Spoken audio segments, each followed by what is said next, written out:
जिस सत्य का आप प्रतिरोध करते हैं, वह आपके लिए कुरुक्षेत्र बन जाता है। यानी हमारे भीतर में जो भावनाएं उठती हैं, उनको हम रोकते हैं, तो वो ही हमारे लिए कुरुक्षेत्र बन जाती है। यानी हमारे मन के अंदर अंतर्द्वंद चलता रहता है उनके कारण।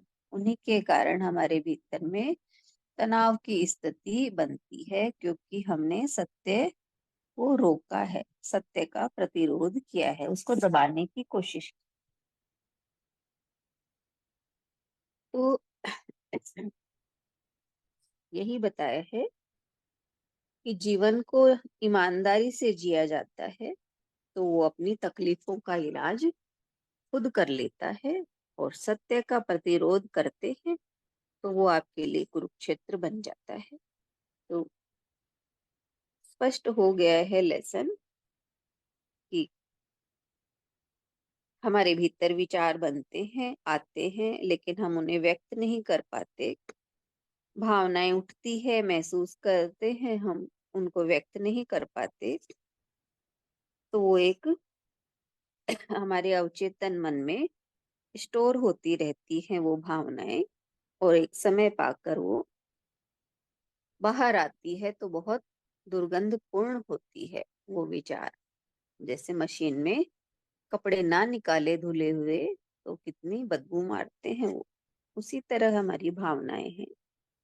तो शॉर्ट में बस यही बताया है कि हमारी अधूरी दबी हुई भावनाएं हैं।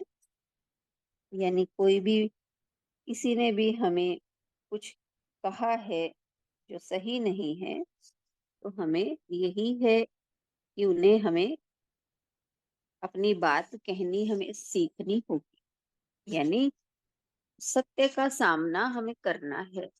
हम लिहाज में अपनी बात नहीं कहते, लिहाज में रहते हैं कि ये तो मेरा प्रिय है, इससे मैं ऐसी बात कैसे कहूं, इसे बुरा लग जाएगा, तो हम उन बातों को दबाते रहते हैं।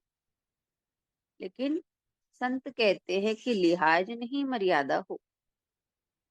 तो लिहाज करके हम कहते नहीं हैं, लेकिन मर्यादा में रहकर वो बात हमें कहनी है। तो खुद भी सत्य की का सामना करना है, और जो सामने वाला है उसे भी सत्य का सामना करना सीखना होगा। तो बस यही कि अपनी बात को सीधे सीधे कह दें, शॉर्ट में कह दें। अगर वो सहमत हो जाता है तो आप सफल हो गए, और नहीं तो हम समझ जाएं कि वो कैसा आदमी है, और उस बात को भुलाकर हमें आगे बढ़ना।